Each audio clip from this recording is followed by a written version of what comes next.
but it faded over time. They put it outside and it was fading. It's a shame.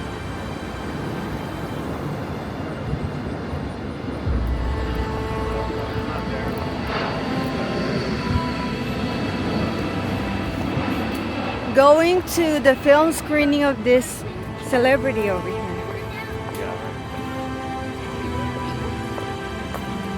We are at Louisville, Kentucky, downtown. This is downtown, right?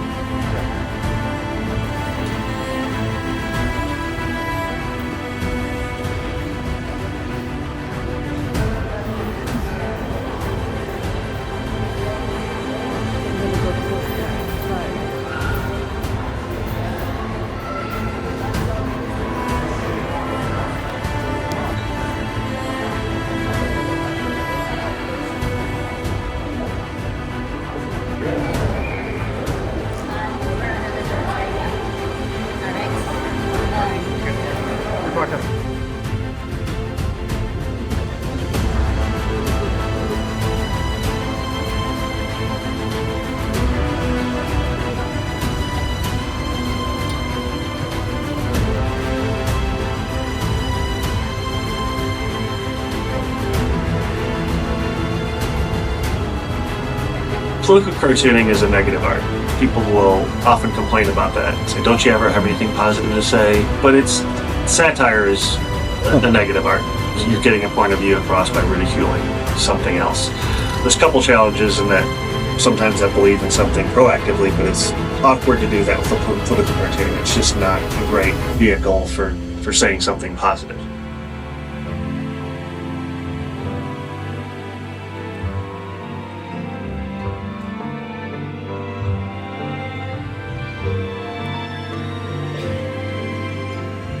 I started the Courier Journal in 1991, and I hit up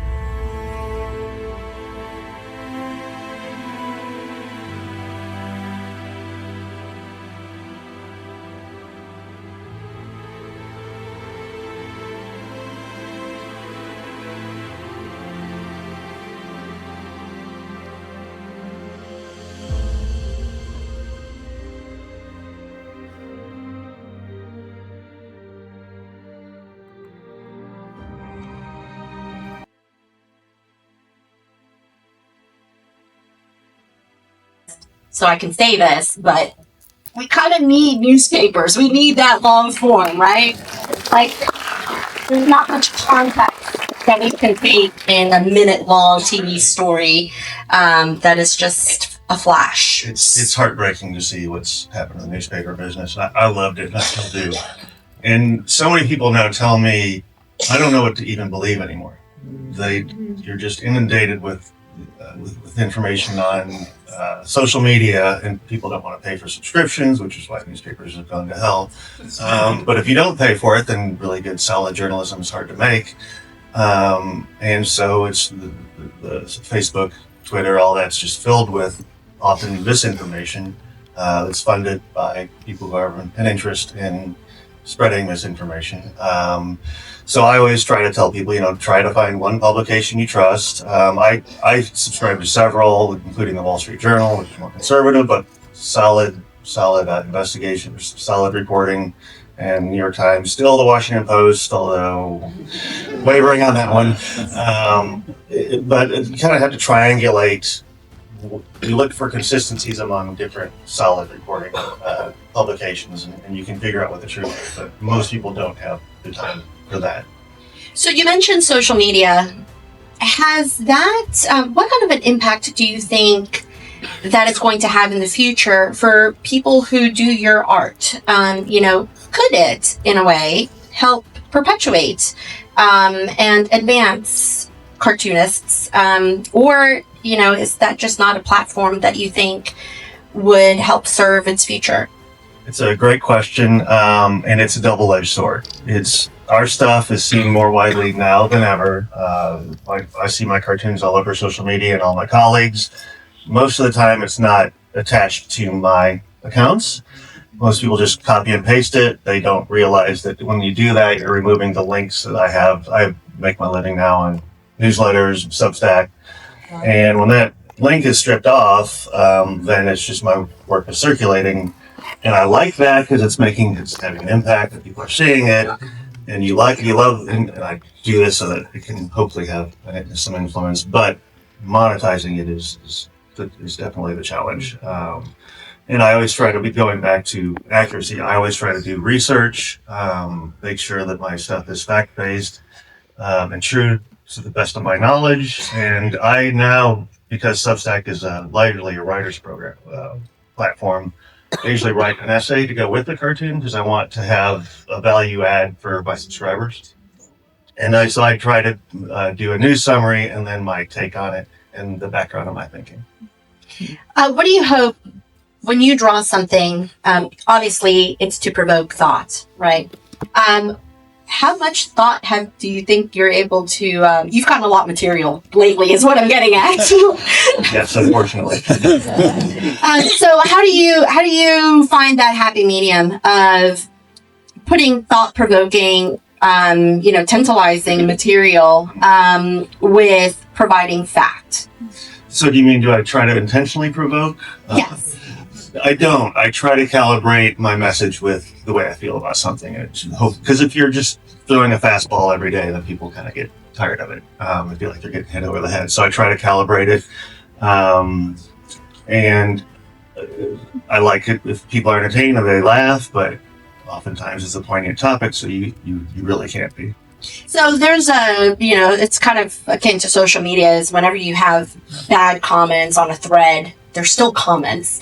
And so do you also enjoy when people are fired up, like maybe some of the nasty messages that you do get? How do you rationalize those comments when they're mad at you? Yeah, I miss being at the newspaper because I would get these angry, hilarious voicemails. Sometimes there was this guy named Mr. Pickles. His name was Pickles, and he at one point sent me an email. He said he was 70 years old but a black belt, and he was going to kick my ass. And I would post these to social media, and they would always kill. But sometimes it gets unnerving. I did one during the Minnesota stuff in January when Renee Good was shot, and I posted it. My Facebook fan page had been hacked last year, so I was posting to I restarted one, but I posted it to my personal page, and for some reason that's the one that took off, and it had 5,000 comments, and half of them were angry. Mm-hmm. And I got a direct message saying, "Mark to your wife." And I looked at his Facebook page, and he had a picture of a gun. So that kind of stuff is unnerving. I filed a police report on that one. That was too serious. So there are times you want to provoke, but there's some reasons that can be a little scary sometimes. Especially because now everyone has access. Yeah.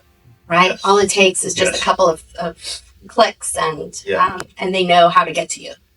Yeah, and I actually ended up posting that message to Facebook, and a lot of my followers found him where he lived. He had a felony record. I found it for theft. Not, fortunately, it wasn't violent. And so I contacted a local police department, who then was supposed to contact his department, and it's a violation of his parole to have a gun. And it's on his Facebook page. Not a really smart guy. Yeah, they typically aren't. Thank you so much.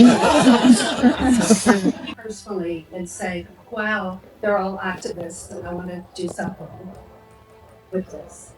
It was the stories that when we do our full-length interview, it was the stories that came out of there that sort of led the way for each one of the stories. I mean, 'cause as I mentioned earlier, you learn so much, and there's so much you don't know. You think you might know a little bit about a certain artist or something, but there's so much depth. You get into history, and it's just so kind of what is always the content leads the way. Do we have any other questions? Yes. I was interested in the film by the number of cartoons that had to be drawn from scratch and redrawn and colored and uncolored and recolored. Did you do all of that for the camera every single time and recreate the cartoons? No, I work with an iPad now, and it automatically records. I use a program called Procreate, and it automatically records you, and I don't always save those because they take up space, but I'd saved enough of them that I was able to give those to Richard so that he could see them. And I only did the one on authoritarianism with the anglerfish with the light. That one I did in front of him, and I purposely chose kind of an evergreen topic so that it wouldn't be dated the minute after I finished it. But yeah, you did a wonderful job bringing those to life. I was skeptical when you said you wanted to do a film about this.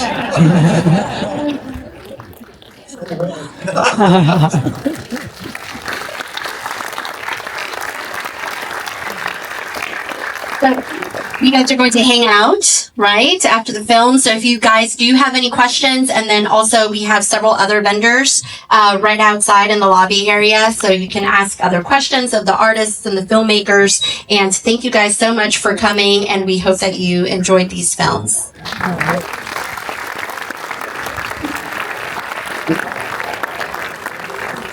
Almost 2 hours.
All of these have a story. Okay? Oh, wow. Okay. 90, I've been working to try to exactly tell you a day. Schedule there, people knows there.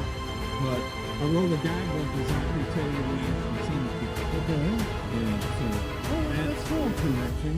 And I do tours. Okay. Is that here in Kentucky? Yeah. I did not know that. You mean all the years you were here? You're not going to. You're not going. You know exactly Taylor? Of course I know exactly Taylor. Well, 97 people here don't know he was buried here. His house is here. You never been to his house? I did not even know that. I could get you in a private tour. But you're going to get out. You're taking it. I didn't see him anything. Yeah, no. No. Well, keep up the good work. I know it's hard. You know, Bob Hill and I had breakfast occasionally. And it's the last You're in people. Colorado. Yeah, Northern Colorado.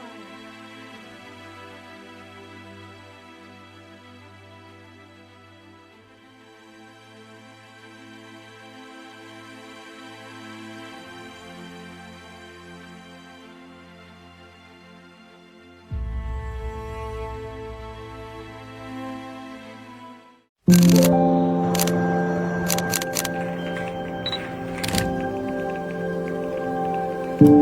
you.